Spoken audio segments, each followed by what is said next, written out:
Friends, I'd like to encourage you to consider generously giving to the project of redeveloping our church facilities.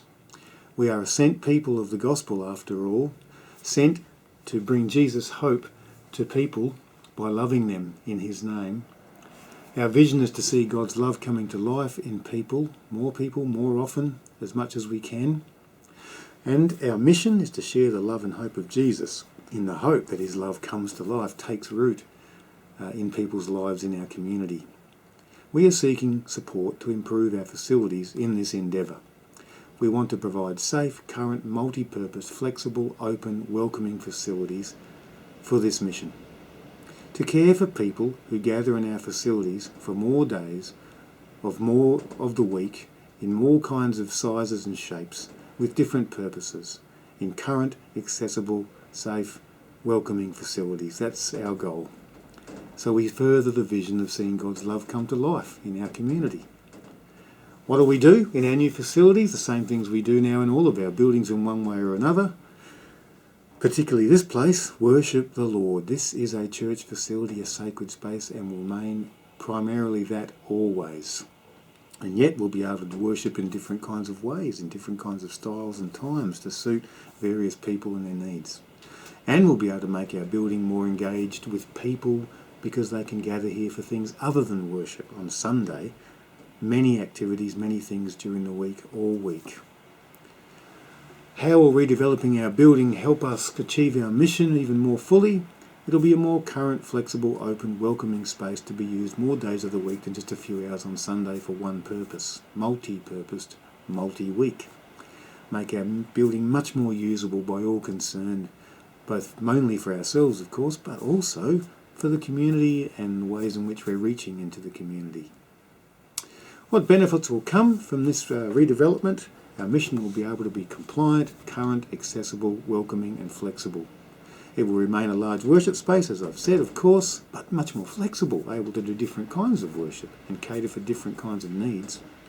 Particularly, we're concerned about mobility and accessibility for the aged, but also of the infirmed, the unwell, or even parents with little children, to make a much more accessible open space, much more usable and welcoming and friendly.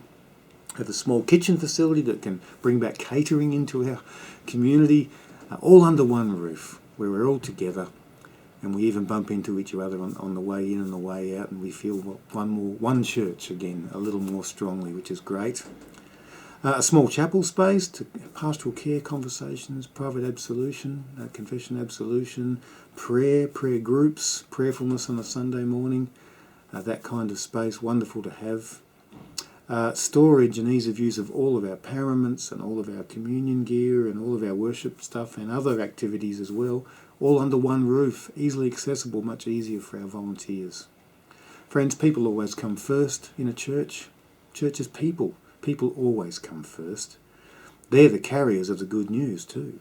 We're the missionaries, not the building. And yet buildings have their place, and they allow things to happen.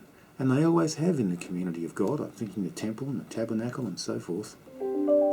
Buildings have their place for sure. They help us participate with the Lord in what he's doing in the community and invite people in and help them know the love and hope of Jesus by being with us. We don't do this to big note ourselves or to look important or to feel powerful or any of that stuff. We are doing this to serve the Lord of the church, to serve each other, and to serve this community with whom he has called us to share the gospel. There's no pressure or guilt or shame in any of this. Not interested, just an invitation to participate in this aspect of our life together as a local church in mission. The Lord loves a cheerful giver, so we invite you to cheerfully and generously give whatever you can. You can only give what you can, not what you can't.